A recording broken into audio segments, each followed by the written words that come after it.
Hello and welcome. My name's Angie Holden and I'm the blogger behind the Country Chic Cottage. Today, new product testing day, Cricut released a stencil vinyl for the Maker 3 and Explorer 3 that cuts without a mat. So it's the wider material, cuts without a mat, and at the same time, they released a version for the Joy as well. So now you can get your stencil vinyl in rolls that cut without a mat on the Maker 3, Explorer 3, or the Cricut Joy. At the same time, they released a packaging of stencil film that looks different from the old stencil film they used to have. This is the material that is the width that fits on your mat. Now, they had stencil film before. Is this any different? Is it just new packaging? I'm not sure. So I thought I would make a couple different projects today. One of those projects I'm going to cut on my Maker 3 with the stencil film that cuts without a mat. So smart stencil film. So I'll cut one of these without a mat and we're going to make a sign. Then I'm going to cut this stencil film that goes on a mat and make a sign as well and see how well it works. If I can tell any difference between the way it used to work, the way it works now, is it any better? Do I like it? Do I not like it? We're going to find out. Now, I purchased this stencil film myself. Cricut is not paying for this video. My true and honest opinions. I don't know if I'll like it or not, but we're definitely going to find out. So let's cut a couple of different stencils with both of these. Now, when you're cutting stencils with a stencil vinyl, you really don't have to worry so much about the design because we're going to be using transfer tape to transfer that stencil to our wood. There's really no reason to worry about the centers of letters, the centers of flowers, whatever the center of those designs, and whether they'll connect. A more traditional stencil, cut out of like a Mylar stencil film, would require that you keep all those into consideration so that you take the centers of your letters with you because that stencil is reusable. These with the stencil vinyl would not be reusable. So they would be a one-time use only stencil. Now, stenciling with the stencil vinyl is supposed to be better than stenciling with regular vinyl, either permanent or removable. Now, in a previous video, I put the stencil vinyl they had on the market at the time up against regular vinyl, permanent, as well as regular vinyl removable.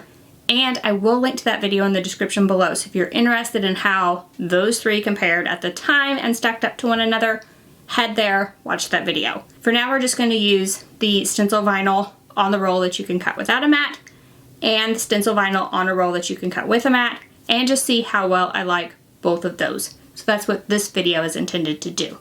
So now let's take a look at all the supplies we're going to use for our project and cut some stencil vinyl. So in addition to the stencil vinyl, we're going to use transfer tape, like I said, and then I'm going to use a couple different signs. I'm going to do one stained and one painted. Then I have a variety of color of paints to go over the top. And this is the paint that I use to paint this sign on the bottom. Because it's a paint and sealer in one, I kind of like that for the bottom layer. And then I'm going to use some stencil brushes. Now, a few things about the boards themselves. I stained and or painted these at least 24 hours before I started the filming of this video to allow the paint to cure. I also went over the top of these with a very light grit sandpaper, like 600 grit sandpaper. The smoother the surface, the better luck you're going to have with stenciling. So I do recommend going over that. A lot of times when you paint wood or stain wood, either one, just the paint or stain can raise the grain just slightly, and that will create more opportunity for the paint to bleed underneath your stencil. So if you can lightly sand over the top, I would. The 600 grit just barely takes off any of the paint, so that's why I like it. Now, if you're going for like a more rustic look to your sign, mine are going to be like slightly rustic, but if you want a really rustic look, you could use a rougher sandpaper and smooth it out even more, but then your paint would have a more worn look to it. If that's the look you're going for, absolutely go ahead and do that. But those are just a few tips and tricks for the stenciling process that are the same no matter what stencil material that you're using. So now let's go ahead and cut our stencil designs. I have two different designs, one for the regular stencil film and one for the smart stencil. So I'm using my Maker 3 with the roll holder. So we're gonna go ahead and load the roll with the blue side up The back side has a grid, just like regular vinyl. So we're gonna load that, press the load unload button. The machine is gonna make sure that we have enough material to cut our stencil. I have picked Smart Stencil as my material, and I'm gonna press the go button to cut. You do not have to mirror in this case to use stencil vinyl.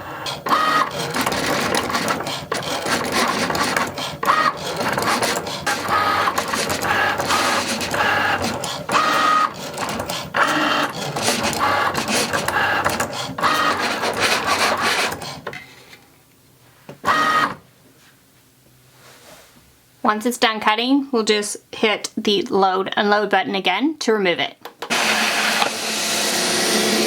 I did forget to use the attachment on my roll holder to cut it, but that's okay. I'll just cut off the excess with scissors. For the regular stencil vinyl, I put it on a blue mat. It seemed to work pretty good on a blue mat. Now, the material setting in Design Space is called Flexible Stencil Film. So they have renamed it, so I'm interested to see if this is any different from their old stencil vinyl. So I'm gonna go ahead and load the mat and cut my design out of this material. Again, you do not have to mirror. We'll just press the go button to cut.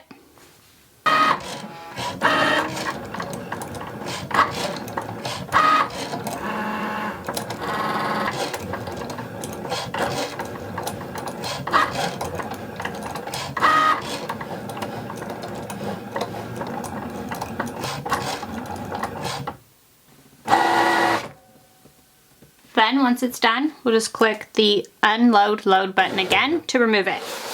So now let's take a look at weeding.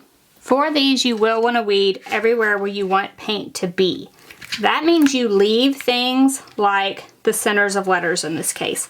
So this first version is the Smart Stencil Vinyl, and I must say I find it super easy to weed. I really like it. So I'm going to go ahead and weed this one, as well as the stencil film that I put on the mat, see if I see any differences in those, and then we're ready to stencil our signs. I am finding these both similar when it comes to weeding, so I do think it's the same material in two different formats, but we'll go ahead and paint with them both and just see what happens.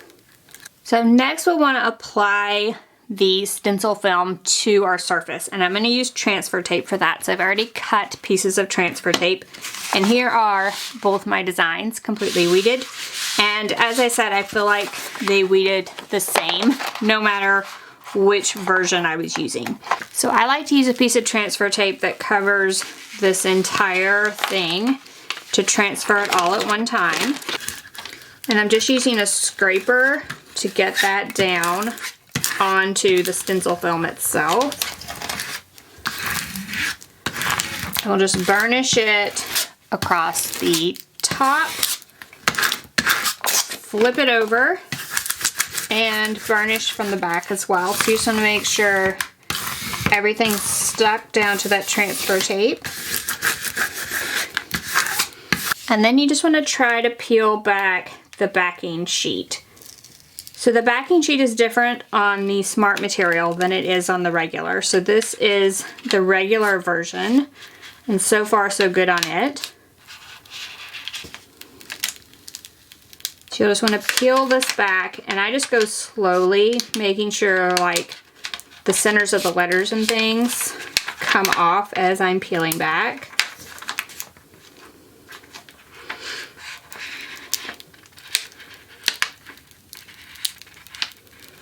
And then I'll just continue to peel this back, and then we'll look at transferring this to our wood sign blank. I will say I used the flexible stencil film setting on this one, and in my opinion it cut a little deep. I was able to weed it, I am going to be able to use it, but I would probably do less pressure or do a test cut for your individual machine. So now I'm going to put this, I do like that it's, you can see it's see-through, so that way I can tell where it's going to be located on this sign. So I'm just going to locate the design. Then once it's located, I'm just going to press it down. And this is going to be critical to get it as flat as possible. I'm just using my scraper across here. once that's down well, we're just going to want to peel up the transfer tape, and you should leave the stencil vinyl on your sign. So I'm just going to peel all this off, make sure the vinyl's on the sign, then we'll come back and stencil. So here's everything stuck to my sign. I went ahead and went over the entire thing with my scraper, making sure each little piece was down as well as I could. And for me, I'm kind of a messy painter, so I went around these edges with painter's tape. This one's covered by the stencil. And also I got the center off just a little bit, so I covered up part of the stencil to kind of make up for that. I still think it'll look fine once it's done, but I was off just a little bit, but we're gonna roll with it and just make it work. All right, so you just want a little bit of paint on your brush if you've never stenciled before. So we're gonna load this brush up with just a little bit of paint. And once we have a little on there, if you'll start from the edge, using a tapping motion and work your way to the center.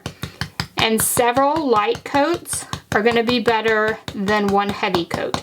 So if you just want to do really, really light coats that dry really quickly, that will work best.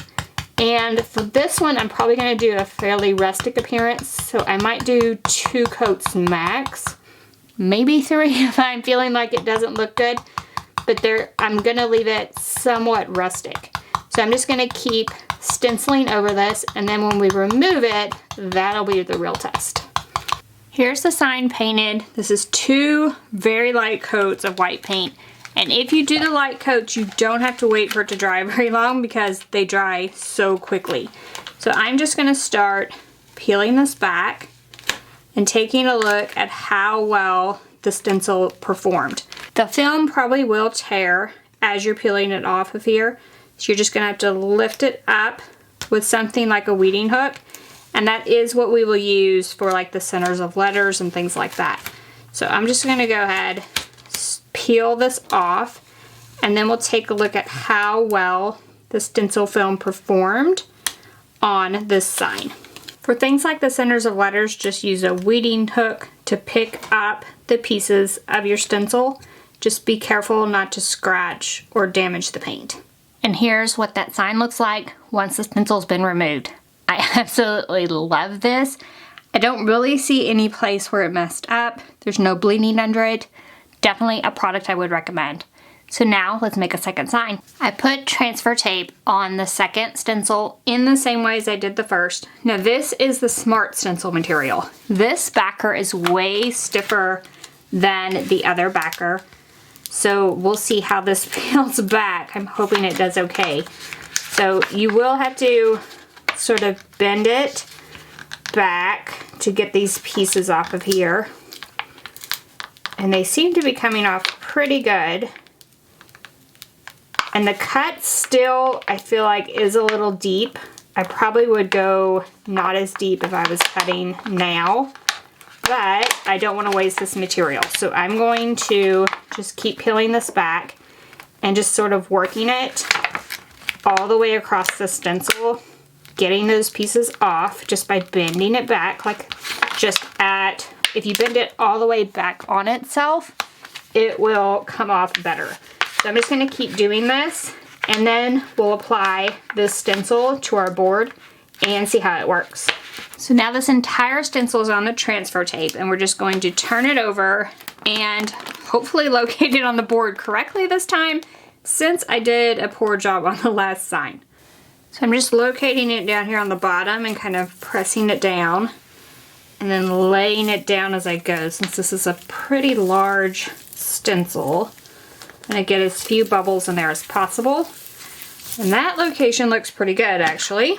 So I'm gonna go ahead and just use my scraper over this entire thing and make sure it's on that painted wood really well. And then you can just peel back the transfer tape off of this, leaving the stencil on the surface. And everything looks like it's going to peel just like the other material, which peeled really, really well. And since this one is so large, I may just kind of press it to the surface as I go. That way I don't have to come back after this is on the surface. So I'll just peel back some, press it down, make sure there aren't any bubbles. Peel back a few more inches and just repeat for the entire stencil. That way everything will be down, no bubbles, and it'll be ready to paint as soon as I lift it off here. So I'll just continue across this entire surface. For this one, the stencil film goes all the way to the edge, so I don't need any painter's tape. And I'm just going to kind of wing it with a bunch of different stencil brushes and not mask off any areas. So what you could do is mask off any colors that you weren't working on. So if I wanted this flower to be pink, I could mask it off while I do like the greenish blue. However you want to do it is fine, no right or wrong. Same method, dry brush, very light coats. I'll probably do 2 to 3 coats depending on how it looks. I did end up using some masking tape, so I made the leaves on this a green and then the flower pink, but otherwise I didn't use any painter's tape. So I'm just going to remove the painter's tape first. And then this paint is completely dry. I ended up doing like 3 and 4 coats on some of the colors, and this flower I did last. So it might be a little bit wet, but I think it'll be fine. And so I'm just going to start peeling up the stencil material and revealing my design. So I'm just going to go slow, try to get all of this off in one piece if I can, except for of course like the centers of the letters. And then we'll come back and take a close-up look at how this sign came out with the Cricut Smart Stencil material. So here's that sign with the entire stencil removed. So something you can do when you put the stencil on, you can paint a white base coat, then stencil on top. That does help with bleeding. I didn't want to do that in this case because I wanted to really put the material to the test. So do you need the base coat or not? For a painted board, I would probably use a white base coat before you start stenciling with your color. So apply 1 coat of the white base coat, allow it to dry, then add your colors on top of it. That would avoid things like this area right here. For the stained version, I didn't have as much of this bleeding. So I think maybe the stained sign would be fine, but there are some areas, you might be able to see one right here, there are a few areas that don't look as clean and crisp on the white background board. It's probably just the fact that the white background makes it show up a little bit more, but still you can see some imperfections. You could touch those up with some more paint, or the easiest thing would be to use that white base coat at the very beginning before you start applying the paint. So bottom line, what do I think about the stencil material from Cricut? Performance-wise, as far as stenciling, it's fairly similar to the product they had before.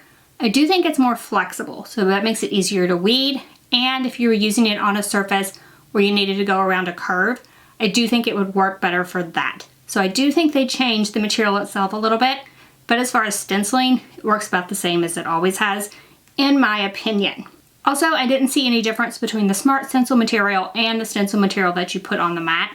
They both seem to be the same, except for the fact that the Smart Stencil material, the backing was thicker. So that is so the machine can pull it through, and it doesn't need a mat for you to cut it. So that backing will be thicker, and it actually came off better onto the transfer tape than the other material. So I do think the cuts on both were a little bit too deep, but the Smart Stencil setting wasn't quite as deep. So I do think it came off that transfer tape better. But I do think if you fine tune those settings, they would be equal as far as weeding, applying the transfer tape, applying the stencil to your surface. All of those factors would be equal with both materials as long as you got your cut settings correct. And then as far as stenciling, it worked great. Worked the same as any other stencil vinyl that I have personally used.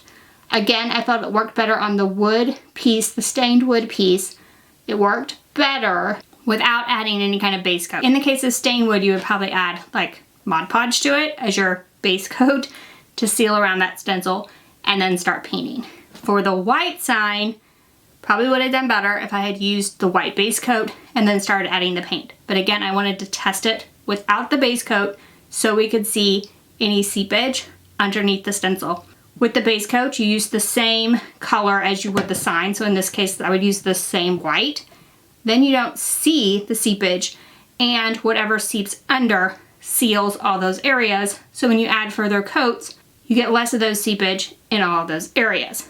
So that does work amazing, but a lot of times on videos like this, you can't see actually how the stencil material works because you couldn't see the white. So I wanted to make sure that you were able to see exactly how the stencil material works and any imperfections that you may encounter by using the stencil vinyl. So hopefully this helps you. If it does, give us a thumbs up. If you have any questions about the stencil material I used today or stenciling in general, feel free to drop down in the comment section and ask away. I have other videos on stenciling. I made tons of different stencils with my Cricut machine, a variety of ways. Happy to answer any questions that you might have about stencils and your Cricut machine. And if you haven't already, head on over to our YouTube channel, hit that subscribe button. We have videos just like this one every single week, and trust me, you don't want to miss any of those. So thank you all so much for joining me. I'll see you next week. Bye-bye.